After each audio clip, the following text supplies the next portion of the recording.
샬롬, 주의 사랑과 은총이 오늘도 여러분의 삶 가운데 함께하기를 주님의 이름으로 축원합니다. 오늘 우리가 함께 묵상하실 말씀은 에스라 1장 1절부터 3절까지 말씀이 되겠습니다. 자, 이스라엘 자손들이 하나님을 잘 순종하고 섬겼다면 나라가 형통할 뿐만 아니라 이방인의 빛이 되고 또 하나님의 영광을 드러냈을 것입니다. 그러나 안타깝게도 이스라엘 나라는 우상 숭배를 했고 또 죄악과 악행으로 말미암아 결국 멸망하고 또 흩어지고 말았습니다. 자, 북왕국 남왕국으로 솔로몬 시대에 나뉘게 되었죠. 엄밀하게 말하면 솔로몬 시대의 우상 숭배로 말미암아 그의 아들 르호보암 때 남왕국과 북왕국으로 나뉘게 되었죠. 그래서 유다 지파와 베냐민 지파가 남쪽의 유다를 그리고 에브라임을 비롯해서 10개 지파가 나머지 10개 지파가 북이스라엘 이렇게 나눠지게 되었습니다. 자, 솔로몬 시대의 우상 숭배 때문에 그때부터 이미 나누어지게 되는 징조가 있었던 것이죠. 자, 그 이후에 북이스라엘이 하나님을 참 잘 섬겼으면 좋겠는데 너무나 우상 숭배가 심하고 악행이 심하고 선지자를 보내면 죽이고 결국은 주전 722년에 아수르라고 하는 나라에 의해서 멸망되고 말았습니다. 자, 이후에 136년 정도 지나서 이 남유다도 하나님을 잘 섬기다가 또는 우상을 섬기다 또 하나님 잘 섬기다가 우상 섬기다 그렇게 하다가 결국은 주전 586년에 바벨론이라고 하는 제국에 의해서 멸망하게 되었습니다.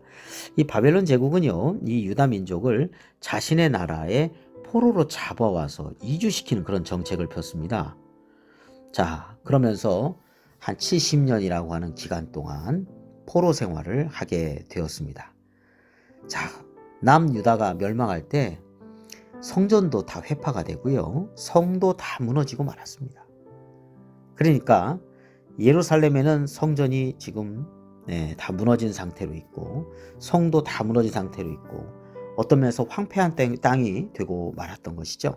그러면서 이주된 바벨론에서 10년도 아니고 20년도 아니고 이렇게 계속해서 포로 생활하면서 유대민족은 어떤 면에서 굉장히 절망에 빠졌습니다. 우리 민족은 이제 하나님께서 버리셨나? 또는 우리 민족은 이제 이게 끝인가? 이러한 우리는 멸절된 민족인가 하면서 낙심을 하고 있었던 것이죠.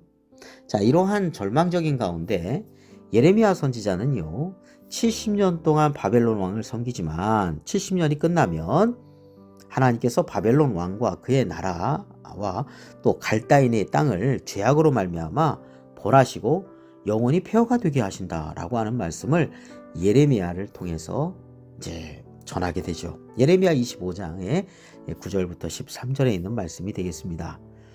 자, 그런데요 이 예레미야뿐만 아니라 에스겔 선지자가 있습니다. 에스겔 선지자는 2차의 포로로 잡혀갔거든요. 1차, 2차, 3차로 포로로 잡혀갑니다. 이 유다 민족이. 근데 2차 때 잡혀간 걸로 추정이 되는 이 에스겔 선지자는 포로 상황 속에서 희망의 메시지를 전하고 있어요. 그것이 에스겔 37장에 나오거든요. 12절부터 14절에 보면 이런 말씀이 있습니다. 그러므로 너는 대언하여 그들에게 이르기를 주 여호와께서 이같이 말씀하시기를 내 백성들아 내가 너희 무덤을 열고 너희로 거기에서 나오게 하고 이스라엘 땅으로 들어가게 하리라. 네, 무덤과 같이 죽었다 멸절되었다 그렇게 생각하고 있었던 이스라엘 민족이요 그 무덤에서 나온대요. 죽음에서 생명을 얻는 거예요. 그리고 이스라엘 땅 고국으로 돌아가게 된다는 메시지를 에스겔 선지자가 전하고 있는 겁니다. 자, 이렇게 또 말씀하고 있습니다. 내가 또 내 영을 너희 속에 두어 너희가 살아나게 하고 내가 또 너희를 너희 고국 땅에 두리니 나 여호와가 이 일을 말하고 이룬 줄을 너희가 알리라. 여호와의 말씀이니라. 네, 에스겔 37장 14절 말씀입니다. 이렇게 하나님께서 생명력 있게 살아나게 만들어 주시고요. 또 고국으로 돌아가게 하는 일을 말씀하시고 또 이루신다는 것을 이스라엘 자손들이 알게 된다. 이렇게 하나님께서 말씀하시는 겁니다. 자, 그리고 나서 이러한 것들이 모두 성취가 됩니다. 그것이 바로 오늘 본문 말씀 에스라 1장 1절부터 3절의 내용이 되겠습니다. 바사 제국의 고레스가 이 바벨론이라고 하는 제국을 무너뜨리고, 그리고 나서 고레스 원년에 하나님께서 예레미야를 통해서 하신 그 말씀 70년이 지나면 다시 하나님께서 고국으로 이제 회복될 수 있는 길을 열어놓기 위해서 바벨론이라는 나라가 죄악으로 멸망하게 된다는 것이죠. 그리고 에스겔 선지자가 외쳤던 것처럼 고국으로 돌아가게 되는 것을 보게 됩니다. 자, 그 내용을 한번 보도록 하겠습니다. 에스라 1장 1절부터 3절이죠. 바사왕 고레스 원년에 여호와께서 예레미야 입을 통하여 하신 말씀을 이루게 하시려고 바사왕 고레스의 마음을 감동시키시매 그가 온 나라에 공포도 하고 조소도 내려 이르되, 바사왕 고레스는 말하노니 하늘의 하나님 여호와께서 세상 모든 나라를 내게 주셨고 나에게 명령하사 유다 예루살렘의 성전을 건축하라 하셨나니 이스라엘 하나님은 참 신이시라. 너희 중에 그의 백성된 자는 다 유다 예루살렘으로 올라가서 이스라엘 하나님 여호와의 성전을 건축하라. 그는 예루살렘에 계신 하나님이시라. 네, 놀라운 이야기죠. 성전이 무너졌습니다. 주전 586년에. 그리고요, 성전을 건축하려고 했는데 그것이 완성된 것이 주전 516년입니다. 그러니까 586년에 무너졌던 것이 주전 516년에 다시 준공이 됐으니 70년이라고 하는 기간이 되겠습니다. 자, 하나님은 어떤 하나님이실까요? 하나님은 신실하신 하나님이십니다. 예레미야를 통해서 하신 70년이 지나서 바벨론 포로에서 해방시켜 주시고, 또 에스겔 선지자가 말한 것처럼 다시 고국으로 돌아가게 해주셨으니 하나님은 약속하신 것을 이루시는 신실하신 하나님입니다. 그래서 우리는 세상의 그 어떤 것보다도 하나님을 신뢰하고 순종하는 것이 마땅하다고 하겠습니다. 또한 우리가 알 수 있는 것은 하나님은 역사의 주관자십니다.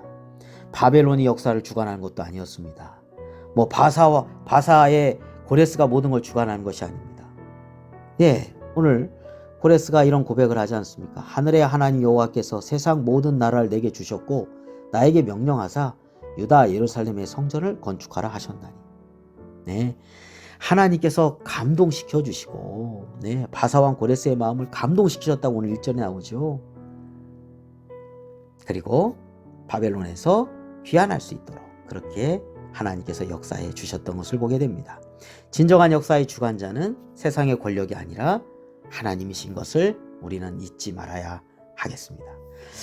자, 오늘 세상의 주인 되시는, 세상을 다스리시는 하나님을 우리가 고백할 때 하나님을 향해서 하나님을 경외하고 또 하나님의 뜻을 따라서, 사랑과 공의의 하나님의 뜻을 따라서 순종하며 살아가는 삶이 되어야 함이 마땅하다고 하겠습니다.